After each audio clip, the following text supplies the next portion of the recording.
dan mereka memohon kepada Allah supaya tidak ada dalam hati mereka perasaan yang disebut sebagai ghil, iaitu dengki ataupun dendam terhadap orang-orang yang beriman. Inilah masyarakat Islam yang sebenar, yang diasaskan di atas dasar kasih sayang, hormat menghormati antara satu sama lain. Assalamualaikum warahmatullahi wabarakatuh. Alhamdulillah wa bihi nasta'in. Wassalatu wassalamu ala Rasulillah wa ala alihi wa sahbihi wa tabi'ina bi ihsanin ila yaumiddin wa ba'. Rabbi syrah li sadri wa yassir li amri wahlul 'uqdatam min lisani yafqahu qawli. Rabbi yassir wa la tu'assir, Rabbi tammim bil khair. Wa la hawla wa la quwwata illa billahil aliyil azim wa ba'. Yaqulullah subhanahu wa ta'ala, a'udzu billahi minasy syaithanir rajim. Bismillahirrahmanirrahim. Walladzina ja'u min ba'dihim yaquluna rabbana ighfir lana wa li ikhwanina alladhina sabaquna bil iman wa la taj'al fi qulubina ghillan lil ladzina amanu rabbana innaka ra'ufur rahim. Maksudnya, dan orang-orang Islam yang datang kemudian daripada mereka berdoa dengan berkata, wahai Tuhan kami, ampunkanlah dosa kami dan dosa saudara-saudara kami yang mendahului kami dalam iman. Dan janganlah engkau jadikan dalam hati kami perasaan hasad, dengki dan dendam terhadap orang-orang yang beriman. Wahai Tuhan kami, sesungguhnya engkau amat melimpah belas kasihan dan rahmat-Mu. Surah Al-Hashr ayat yang ke-10. Ayat yang kita baca ini adalah di antara puluhan bahkan ratusan ayat dalam Al-Quran yang menceritakan tentang sikap orang yang beriman.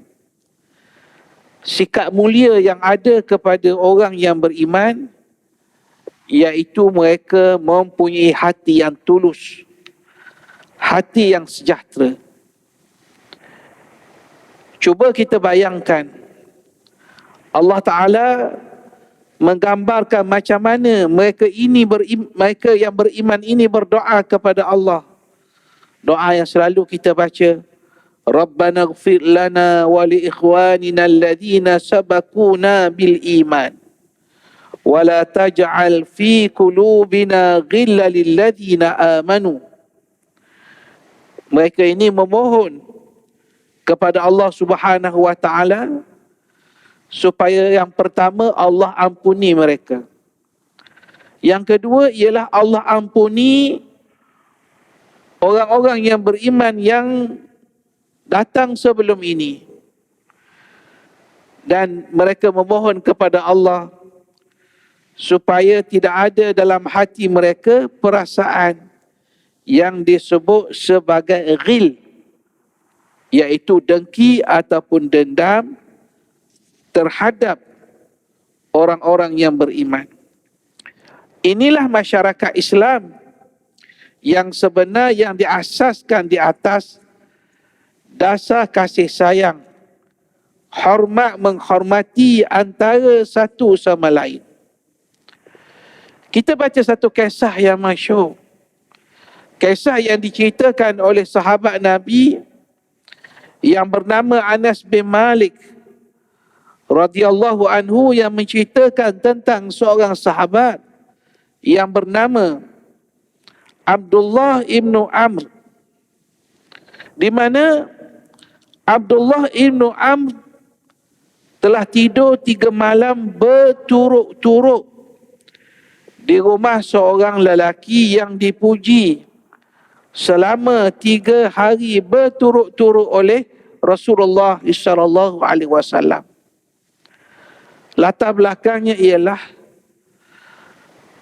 dalam tempoh 3 hari, bila ada seorang lelaki yang nak masuk ke dalam masjid daripada salah satu pintu Masjid Nabawi, bila masuk saja, maka Rasulullah sallallahu alaihi wasallam menyatakan, hadza rajulun min ahlil jannah. Inilah lelaki daripada ahli syurga. Hari yang berikutnya, hari yang kedua, bila lelaki yang sama masuk ke dalam masjid, Nabi masih menyatakan, bila masuk saja Nabi kata, hadza rajulun min ahli jannah. Ini merupakan lelaki daripada ahli syurga. Sehinggalah hari ketiga, bila lelaki Ansar ini masuk, Nabi masih menyatakan, hadza rajulun min ahlil jannah. Lelaki ini daripada kalangan ahli syurga. Sifat yang ada kepada sahabat-sahabat Nabi ialah apabila diceritakan bahawa orang ini orang soleh, orang baik, sehingga Nabi gambarkan dia akan masuk syurga suatu hari nanti. Lalu keinginan mereka ialah untuk belajar dan mempelajari macam mana orang ni dapat kedudukan yang baik. Maka salah seorang sahabat yang saya katakan tadi, Abdullah ibnu Am, telah tidur 3 hari 3 malam berturut-turut di rumah lelaki tersebut. Dan bila dia tengok 3 malam dia tidur di rumah lelaki Ansar itu, Abdullah tidak melihat pun lelaki tersebut bangun pada 2/3 malam untuk solat tahajud. Tak bangun pun. Tak bangun pun. Cuma dia lihat pergerakan sahabat Ansar ini, bila dia bergerak, dia akan waktu tidur dia, bila ditukar posisi, dia berzikir kepada Allah Subhanahu wa taala, sehinggalah pagi dia bangun, dia solat subuh. Jadi itu yang dia lihat daripada sahabat Ansar ini yang tidak disebut namanya. Dan satu lagi yang Abdullah ibnu Amr tengok ialah lelaki ini tidak ada dalam tempoh 3 hari itu mengaji, memerli ataupun memberi tuduhan kata-kata buruk kepada saudara-saudara se-Islamnya. Yang keluar daripada mulutnya ialah kata-kata yang baik. Jadi bila dia tengok begitu 3 malam tak ada benda yang luar biasa, dia pun nak minta izin. Cuma sebelum dia keluar daripada rumah lelaki Ansar itu, Abdullah pun ceritalah pasal apa dia tidur 3 malam ni, sebab apa? Kerana faktornya ialah nak tahu rahsia. Apa kelebihan lelaki ini sehingga disebut sebagai rajulun min ahlil jannah. Jawab lelaki Ansar itu, kata dia, tiada lain amalanku melainkan apa yang engkau lihat itu sahaja. Apa yang kamu nampak itulah amalan saya. Tetapi hati saya tidak pernah menyimpan niat untuk menipu sesiapa sahaja dari kalangan orang Islam, dan tidak pernah merasa hasad dengki terhadap satu nikmat yang diperolehi oleh orang lain. Dia tak rasa dengki, dia tak rasa cemburu, dia tak rasa nak supaya nikmat yang diperolehi oleh sahabatnya itu hilang. Ini yang kita sebut sebagai jiwa yang bersih yang ada kepada dirinya. Dan ini juga ada satu riwayat daripada Abu Daud. Rasulullah SAW mengajar kepada kita supaya kita baca doa ini pada waktu pagi ataupun pada waktu petang. Doa yang saya sebutkan nanti ini boleh tuan-tuan tengok dalam Al-Ma'thurat, susunan Hasan Al-Banna. Al-Ma'thurat ada doa ini. Apa doa dia? Allahumma ma asbaha bi min ni'matin aw bi ahadin min khalqik faminka wahdaka la syarika lak falakal hamdu walakas syukr. Wahai Tuhanku, apa yang dilimpahkan ke atasku atas sesiapa sahaja dari makhlukmu adalah datang semata-mata darimu. Tiada sekutu bagimu, maka untukmu sahaja segala kepujian dan kesyukuran.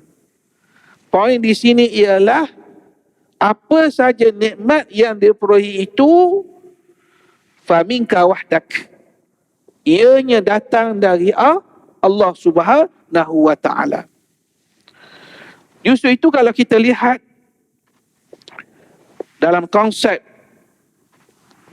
agama yang diajar oleh Rasulullah sallallahu alaihi wasallam, panduan yang dibawa oleh Nabi sallallahu alaihi wasallam ialah supaya dalam hidup kita ini kita sentiasa bersangka baik.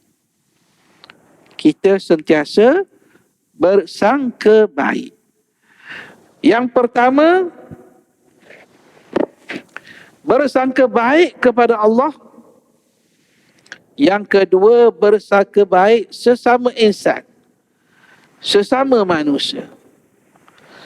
Seorang sahabat Nabi yang bernama Jabir radhiyallahu anhu menceritakan macam mana beliau mendengar sesuatu yang indah daripada Nabi sallallahu alaihi wasallam. Kata Jabir, sami'tu Rasulullah sallallahu alaihi wasallam qabla mautihi bi thalathati ayyam yaqul la yamutanna ahadukum illa wa huwa yuhsinu dhanna billah azza wa jalla. Jabir menceritakan bahawa saya mendengar daripada Rasulullah 3 hari sebelum kewafatan Nabi.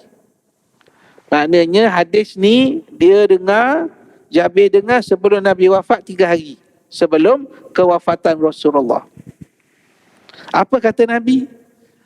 Janganlah seseorang kamu itu meninggal dunia melainkan dia bersangka baik kepada Allah Azza wa Jalla.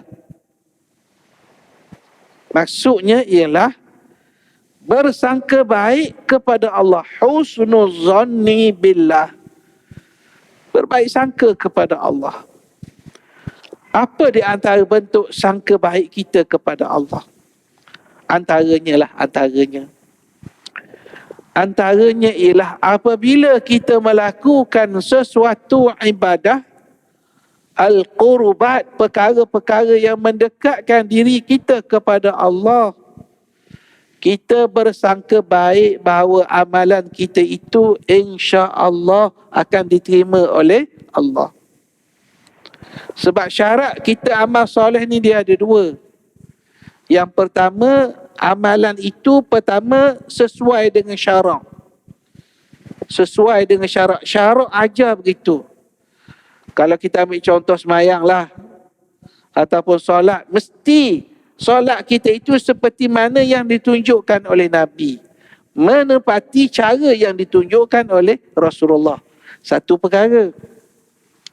Perkara yang kedua, amalan itu kita buat nawaitu kita kerana Allah. Ikhlas kerana Allah. Bila ada 2 perkara ni, zahirnya amalan itu betul lah. Betul. Sah amalan tu.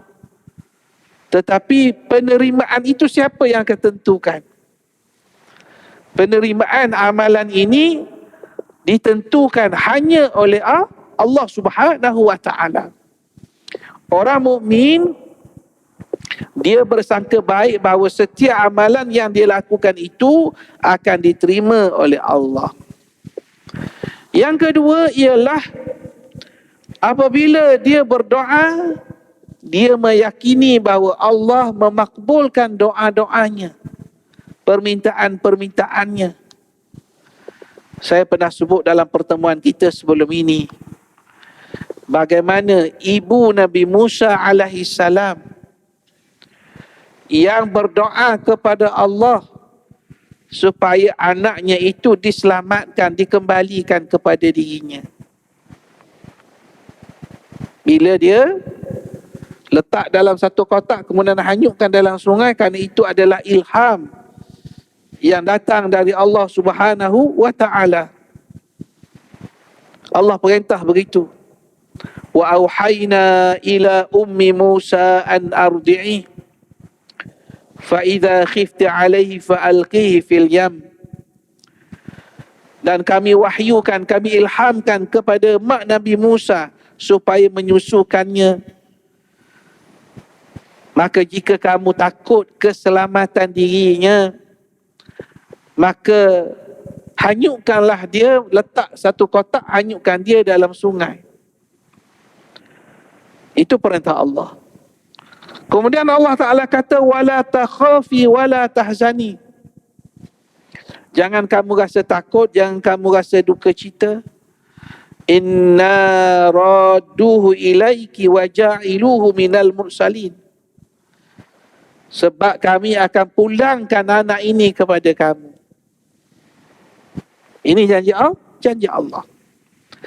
Bukan itu saja, aku akan jadikan dia ni satu hari seorang rasul. Saya nak sebut kisah ni nak gambarkan macam mana permohonan doa mak Nabi Musa ni supaya anak dia selamat ni, tempoh masanya tak sampai 24 jam pun. Dipendekkan cerita, bila cari ibu susuan yang boleh menyusukan Musa ini, semua Musa tak nak. Datang wanita pertama tolak, yang kedua tolak, semua tolak. Bila datang maknya, Ummu Musa datang untuk menyusukan anaknya, terus Musa menerimanya. Jadi Allah makbulkan doa mak kepada Nabi Musa ni, tak sampai pun 24 jam. Tak sampai satu hari pun. Maksudnya Allah Ta'ala boleh makbulkan. Walaupun nampak dari sudut logik tak logik. Tak logik lah. Letak kotak, hanyutkan dalam sungai, kemudian selamat. Tak sampai tempoh 24 jam. Begitu juga Allah kurniakan puluhan tahun selepas itu, satu lagi janji Allah bahawa dijadikan Musa itu daripada kalangan Nabi-Nabi dan juga Rasul-Rasul alaihimussalatu wassalam. Jadi sangka baik kita orang beriman ini, apabila kita berdoa, Allah makbulkan doa kita.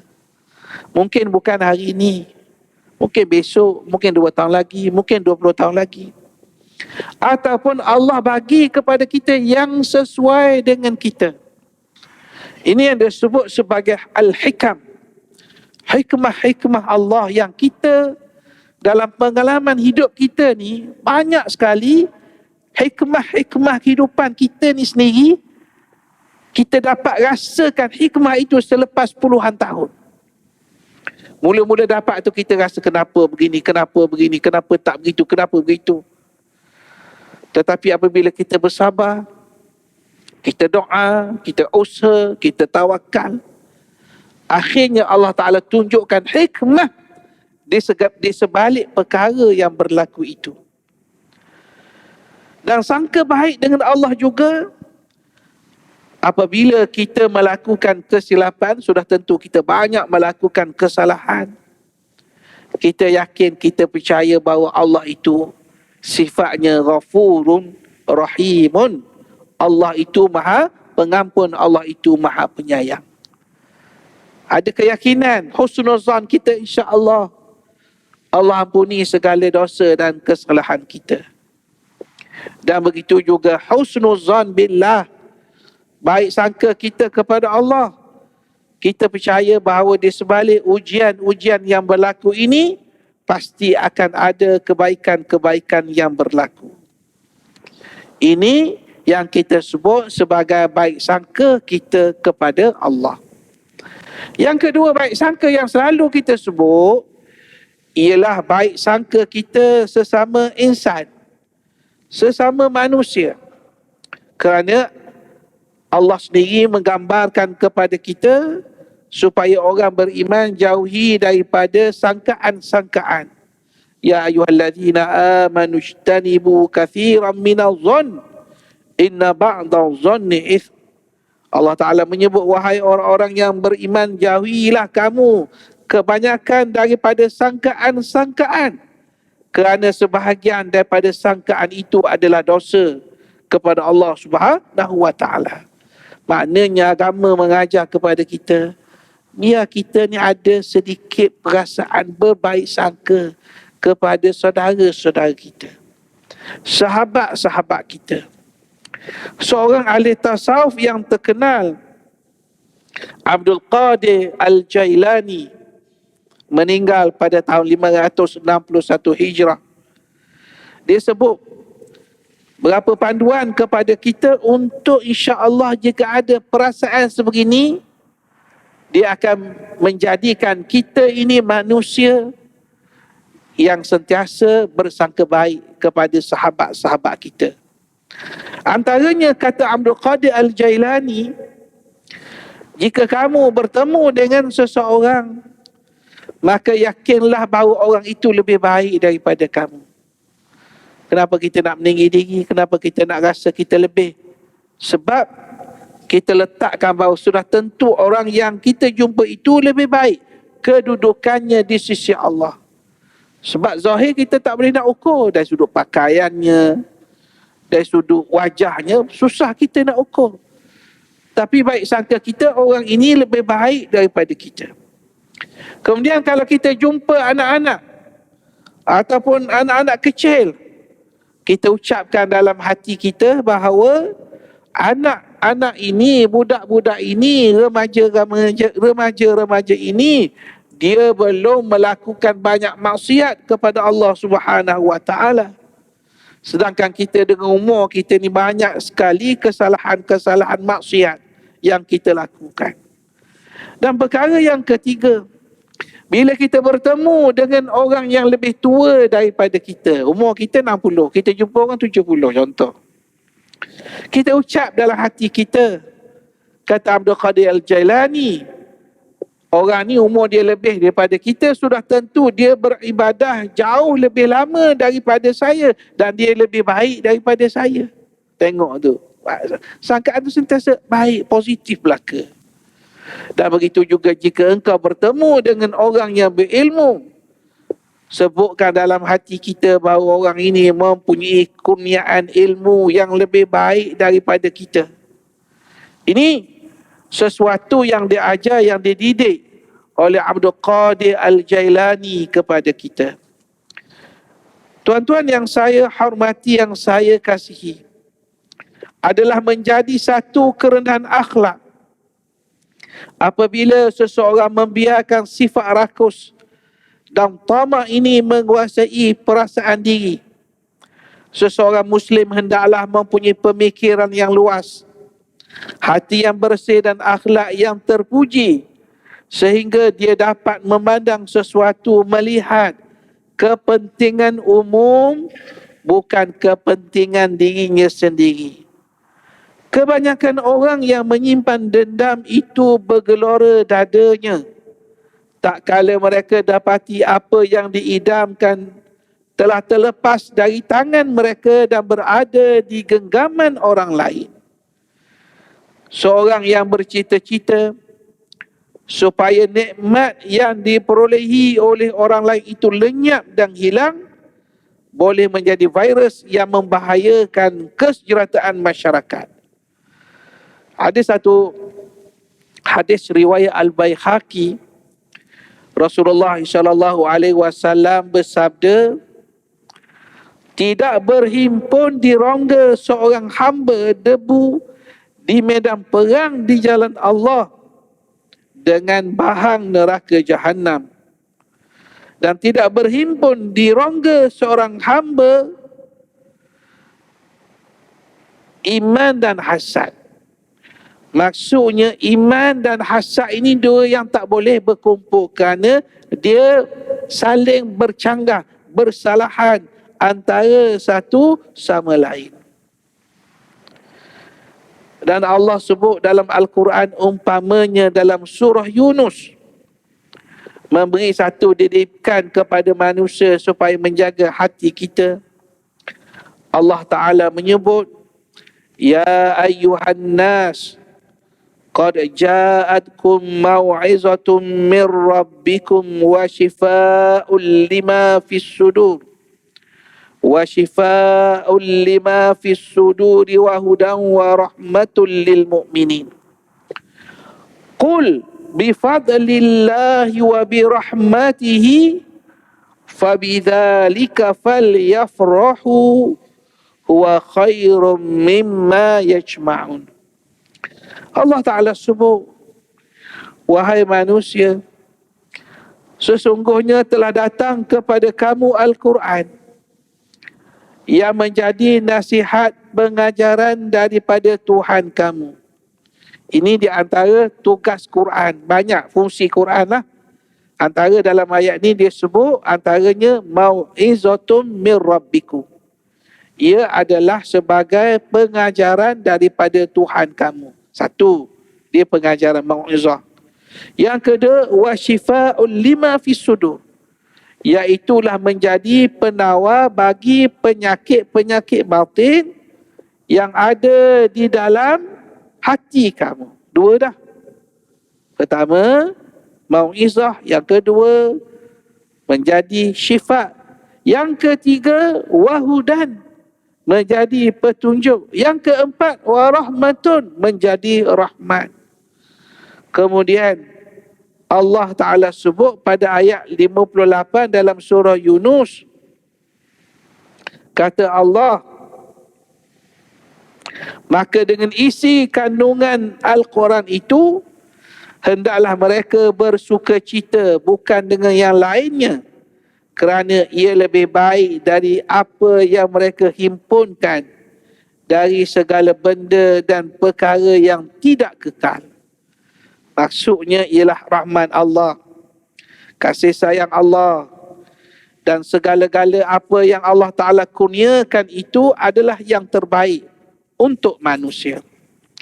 Tuan-tuan yang saya hormati, yang saya kasihi, para ulama kita memberi panduan kepada kita. Panduan apa? Panduan supaya husnuzan ini ada kepada kita. Husnuzan ada kepada kita. Sama ada husnuzan itu husnuzan kita kepada pencipta kita. Yang kedua, sesama manusia. Apa langkah-langkahnya? Yang pertama, kita banyakkan berdoa kepada Allah. Ialah kita bila kita sebut doa ni, bunyi macam biasa. Tapi kalau kita baca Al-Quran itu sendiri, tuan-tuan puan-puan, ni kita nak ambil satu sudut tentang doa dan Quran. Kalau kita perhatikan, dalam Quran ini syarat dengan doa Nabi-Nabi dan juga Rasul-Rasul alaihimussalatu wassalam. Doa Nabi Musa, doa Nabi Yunus, doa Nabi Isa, doa Nabi Yusuf. Maksudnya Allah tunjukkan Rasul-Rasul yang berjaya di dunia akhirat ni, antara ciri kejayaan mereka ialah doa. Nabi Ibrahim, Nabi Ismail, mereka sentiasa berdoa kepada Allah Subhanahu wa Ta'ala. Kerana kita sebagai manusia ni, kita tak tahu adakah pekerjaan yang kita buat itu nampak macam mudah, tapi yang menentukan berjaya ataupun tidak berjaya hanya Allah Subhanahu wa Ta'ala. Maka seorang mukmin sudah tentu dia akan membina hubungan dengan Allah dengan doanya, permintaannya, supaya apa saja yang dia buat itu Allah Ta'ala permudahkan.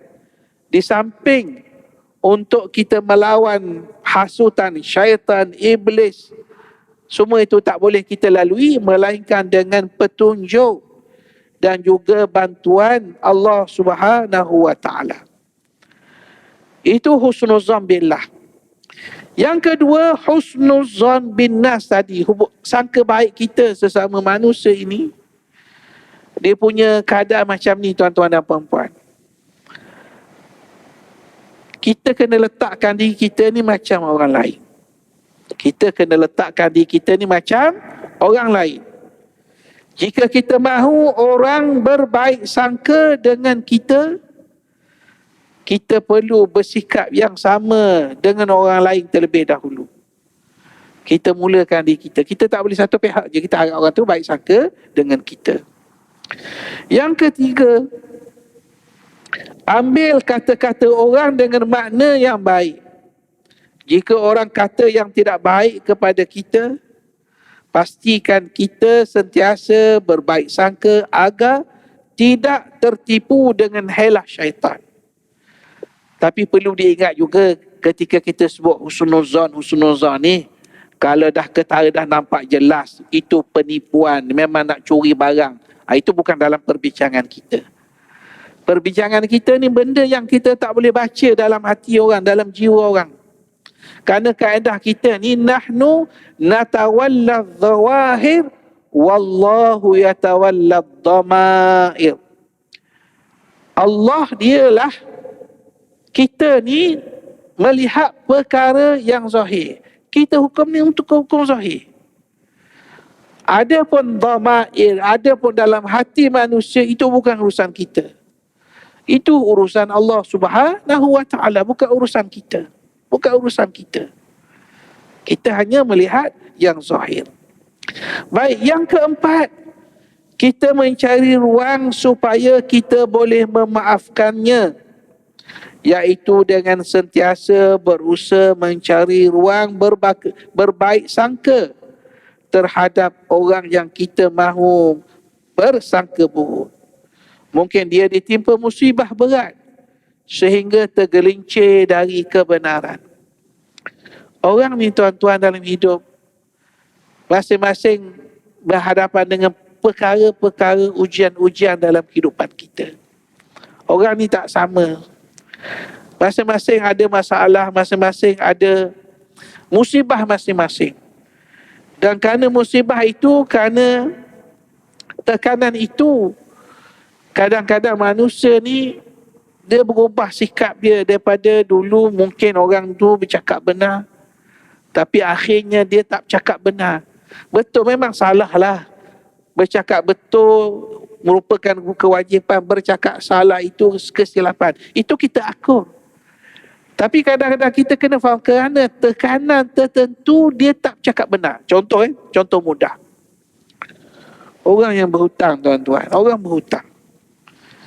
Dia berhutang dengan kita, katalah RM1,000. RM1,000. Kemudian katalah dia nak berhutang, dia nak pinjam tu, katalah 1 bulan. Dia kata pada kita, 1 bulan aku bayar pada kamu. Sebab sekarang dia kata, aku kehilangan pekerjaan. Aku tak ada sumber. Aku tak ada sumber. Baik. Bila cukup sebulan, patutnya dia bayarlah hutang tu. Tapi bila dia cukup sebulan, dia tak bayar. Dia tak bayar. Salah tak dia tak menepati janji? Salah. Silap. Bukan kita kata ini boleh, tak boleh. Salah. Cuma, pasal apa dia tak bayar tu? Dia tak bayar. Ini contoh saya buat, saya reka saja. Saya reka saja. Mungkin ketika dia nak bayar duit kita tu, tiba-tiba katalah anak dia accident. Dah masuk hospital, perlukan duit RM500 sebagai contoh. Jadi tak cukup RM500 lagi. Saya buat contoh ni bukan nak menghalalkan dia tak bayar hutang tu, bukan. Saya nak khabar kondisi keadaan dia. Cuma salah dia tu, dia tak betul terang kepada kita. Patut dia kena terus terang lah. Tapi saya nak sebut tadi, yang dia mungkin tu bukan dia tak nak bayar, dia nak bayar, tapi kerana ada satu musibah yang berlaku kepada dirinya.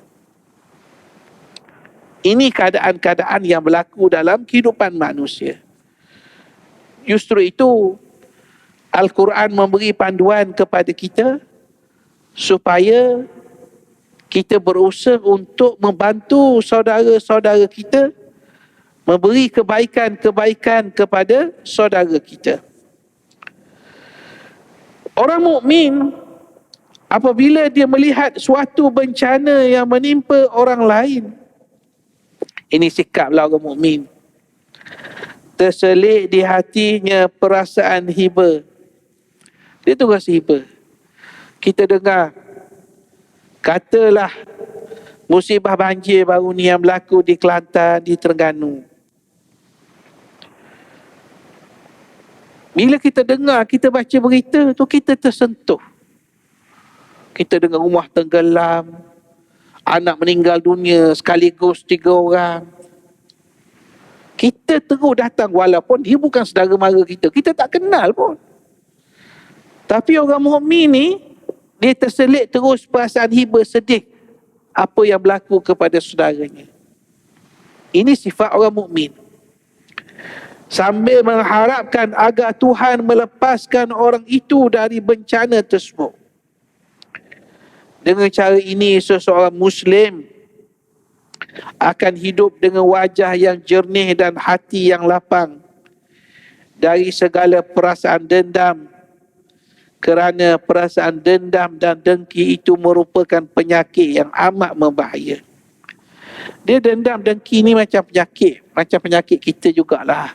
Penyakit-penyakit bahaya, kita sebut kanser, kita sebut apalah penyakit-penyakit yang ada, ataupun hari ni COVID-19 dan sebagainya. Kita tahu itu penyakit. Dan bila kita tahu, kita kena waspada. Macam COVID-19 lah, kita waspada.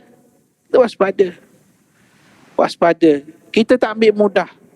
Kita rasa kita tak sihat, kita sesama, kita batuk, kita elakkan datang ke masjid berjemaah. Walaupun sembahyang berjemaah itu satu tuntutan, tapi kita tahu kita duduk batuk, kita duduk sesama. Jadi kalau kita datang dalam keadaan begitu, ianya akan memberi rasa tidak tenang kepada saudara kita. Ataupun kalau faktor usia kita ada risiko, kita pakai mask, kita pakai topeng. Kita cuba jarakkan percakapan kita. Pasal apa tuan-tuan? Sebab kita tahu penyakit tu bahaya. Kalau kena susah kita. Itu penyakit yang kita sebut penyakit zahir ni. Apatah lagi penyakit batin yang kita sebut tadi. Dendam dan dengki ni, dia akan merosakkan kehidupan manusia. Bahkan dari sudut fizikal pun, kalau orang simpan dendam ni, dengki ni, dia duk simpan, dia akan merosakkan kesihatan zahir dia pun.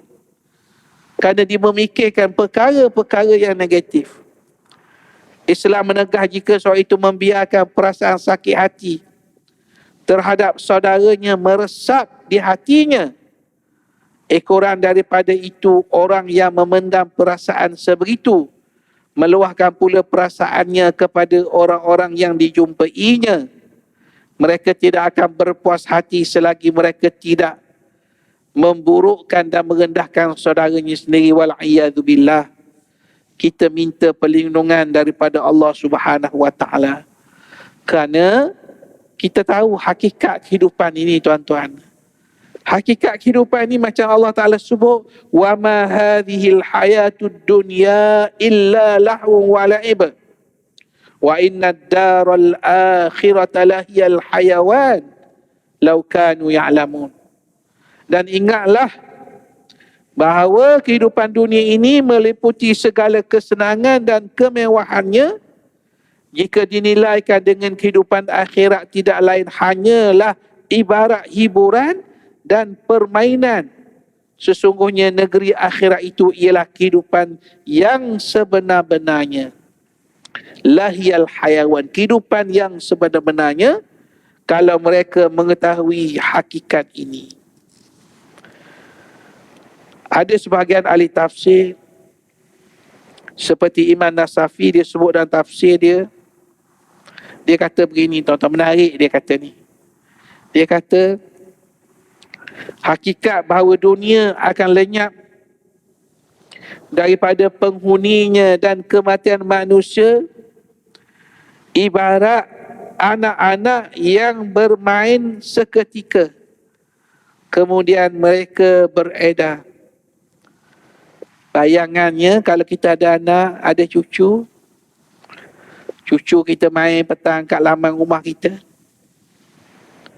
Lepas bermain tu, main tu tak lama pun. Lepas tu dia pun masuk, keluar daripada tempat permainan.